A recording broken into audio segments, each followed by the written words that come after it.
Carta mensual. Dedicado a problemas espirituales y filosóficos. Manly Palmer Hall. Los Ángeles, California, 1 de junio del 1935. Querido amigo. En esta carta continuaremos la discusión del tema del artículo del mes pasado, concretamente, contactando fuentes de instrucción espiritual. Este mes consideraremos a la naturaleza como el libro de la ley divina. Entre los paganos iniciados, aquellos quienes veneraban a la naturaleza como la manifestación visible del principio universal eternamente existente eran llamados panteísta, veneradores de vano naturaleza. En la Edad Media, el panteísmo continuó en las filosofías de los alquimistas, hermetistas, y los Illuminati. Los miembros de estos grupos se referían a sí mismos como pansofistas o filósofos sabios en los misterios de la naturaleza universal. No debe suponerse que los hierofantes de la metafísica griega y egipcia les instruían a sus discípulos en una ciega veneración hacia fuerzas naturales, o que buscaban inclinar las mentes de los novicios meramente a la veneración de formas externas.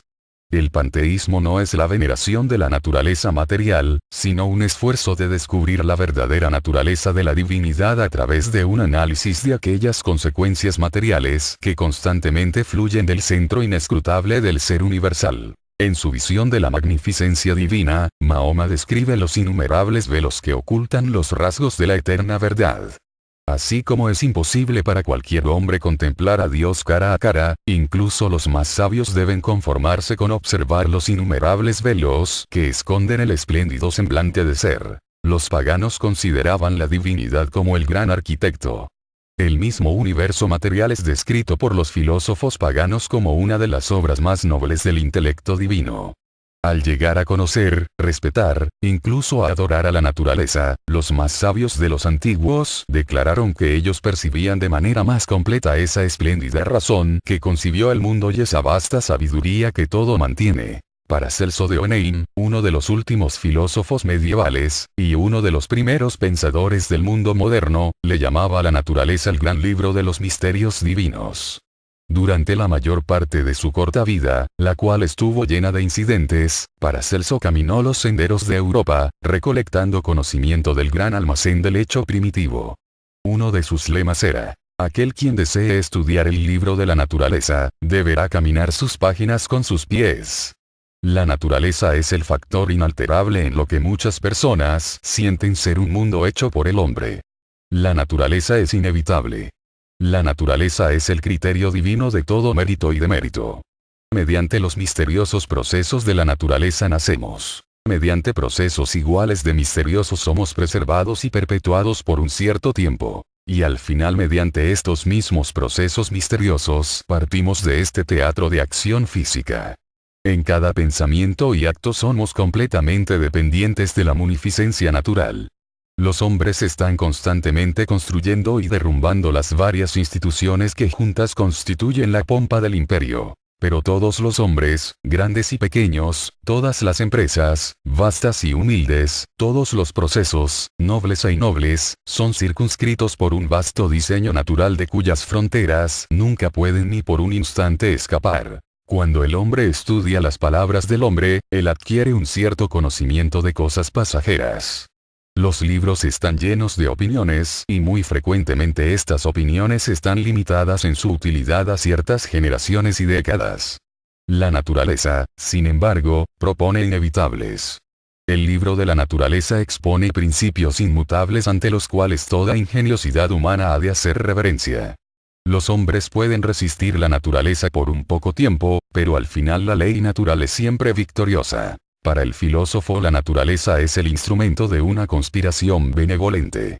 Todos los innumerables factores que juntos constituyen la difusión de la naturaleza, son agentes activos del propósito divino. La ley divina y la mente divina que soportan la naturaleza, son los agentes de un propósito todo suficiente. No se ha dispuesto que el hombre entienda este propósito en su totalidad, pero para algunos hombres la magnitud de este plan es por lo menos tenuemente perceptible. A tales hombres les llamamos sabios, puesto que la sabiduría es en verdad la percepción del plan de ser. Quien entienda el plan llega a cierto grado, llega a estar consciente del planificador. Como los hermetistas decían, percibimos al trabajador a través de sus obras. Los estudiantes de la filosofía mística nunca estarán sin inspiración suficiente mientras el panorama de la naturaleza se despliegue en su entorno. Doctrinas falsas aparecerán y desaparecerán, y muchos serán engañados por ellas.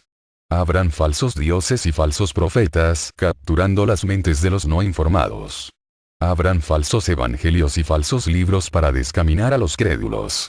Estos tiempos mórbidos están llenos de falacias.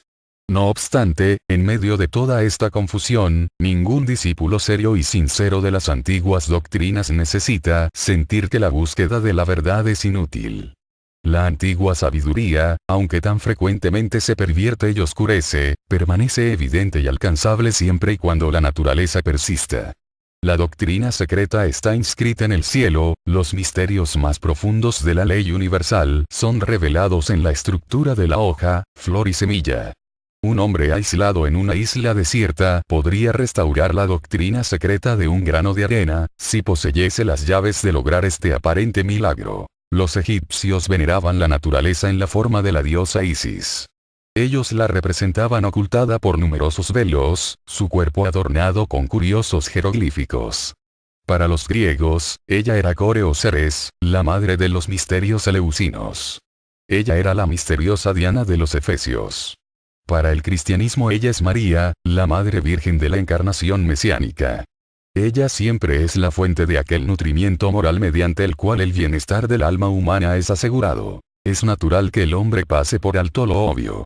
Los hombres han hecho tantas legislaciones en los últimos miles de años que parecen haber olvidado la inevitabilidad de la ley natural. La civilización, inclinándose hacia el imperio, ha ignorado las leyes que gobiernan la misma tierra de la cual la civilización se ha encabritado. El hombre, el niño, ha olvidado la naturaleza, la madre. Él ha construido una torre de Babel donde él debió haber erigido un templo al misterio universal. Con esta construcción él solo ha logrado una confusión de lenguas, cuando él debió haber alcanzado una concordia universal. En una ocasión, Sócrates estaba caminando con algunos discípulos a lo largo de una vía pública muy transitada en Atenas. El viejo filósofo estoico estaba empezando un discurso y uno de sus discípulos, temiendo que la confusión de la calle distrajera a su maestro, le dijo, antes de empezar esta enseñanza, busquemos un lugar adecuado para la instrucción. Instantáneamente Sócrates le respondió, el lugar donde está siempre es adecuado para la instrucción. Este incidente es de gran significación para el buscador de la verdad moderno. En la antigua Atenas varios profesores tenían arboledas y plazas y otros lugares de retiro dentro y alrededor de la ciudad. Platón prefería el liceo, Aristóteles la pista de carreras en el gimnasio. Platón siempre enseñaba sentado, Aristóteles mientras caminaba y Diógenes hablaba solo cuando estaba en su bañera. Sócrates dirigía sus comentarios contra la opinión de que varios lugares tenían virtudes especiales, que los hombres se encontraban más cercanos a Dios o a la verdad en un lugar que en otro y que solo se podría hablar de asuntos divinos en santuarios o templos.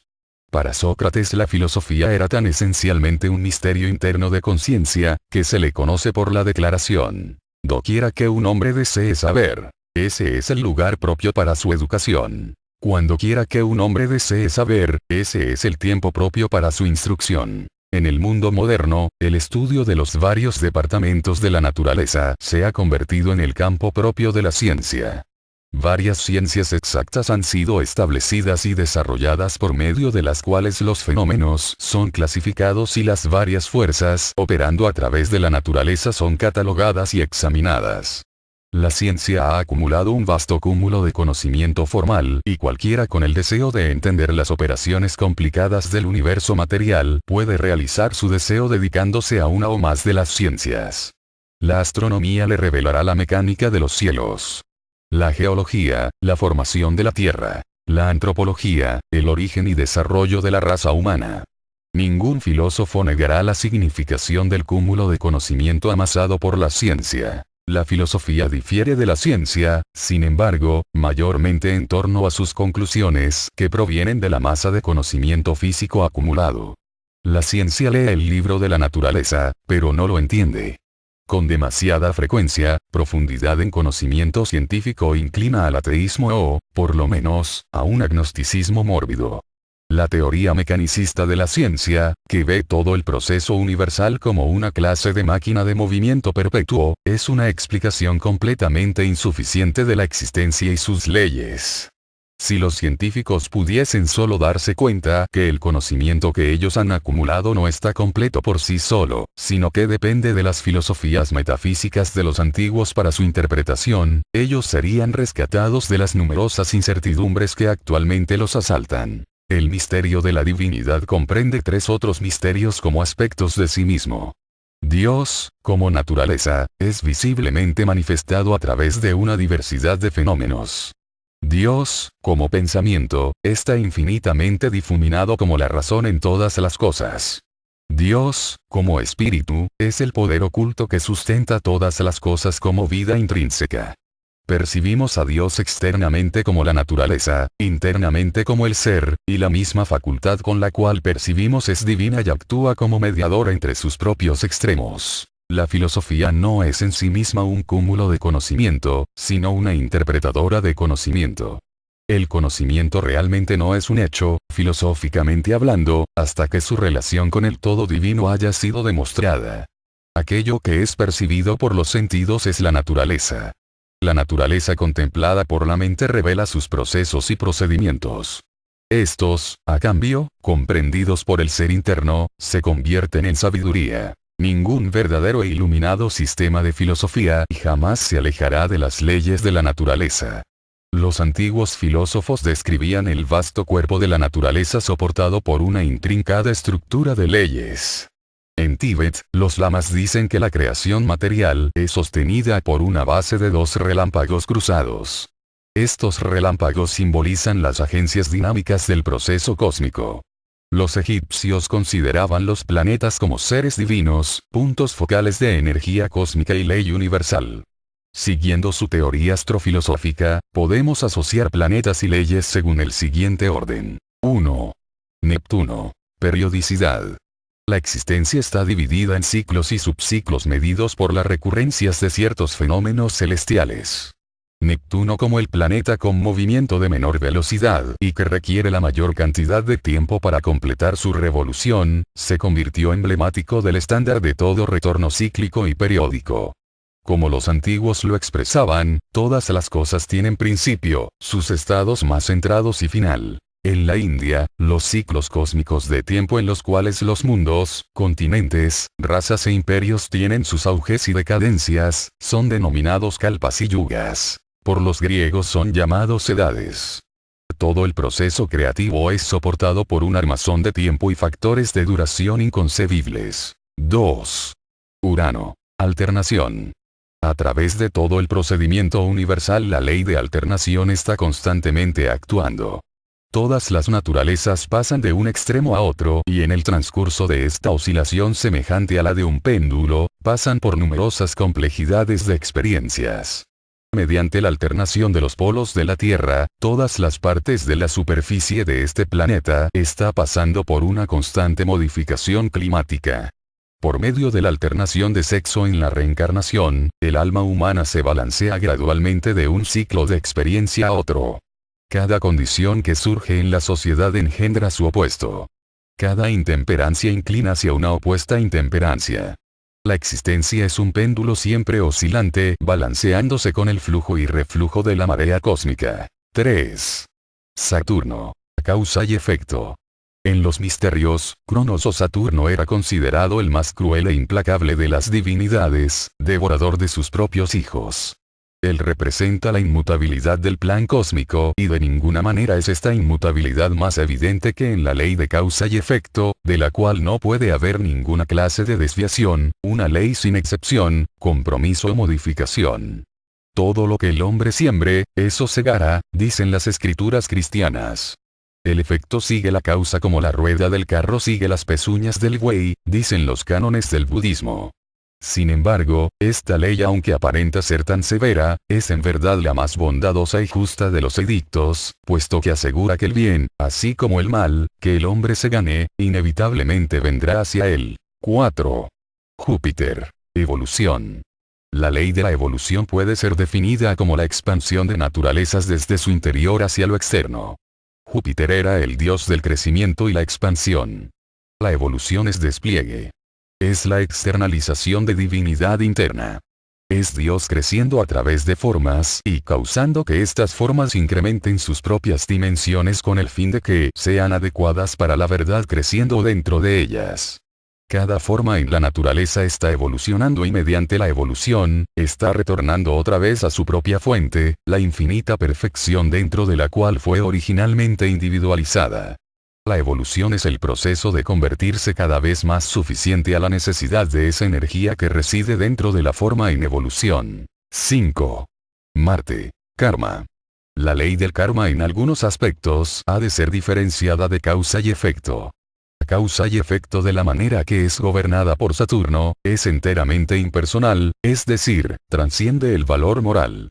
Karma, o la ley de compensación, es causa y efecto directamente aplicada al hombre o a un agente moral automotivante.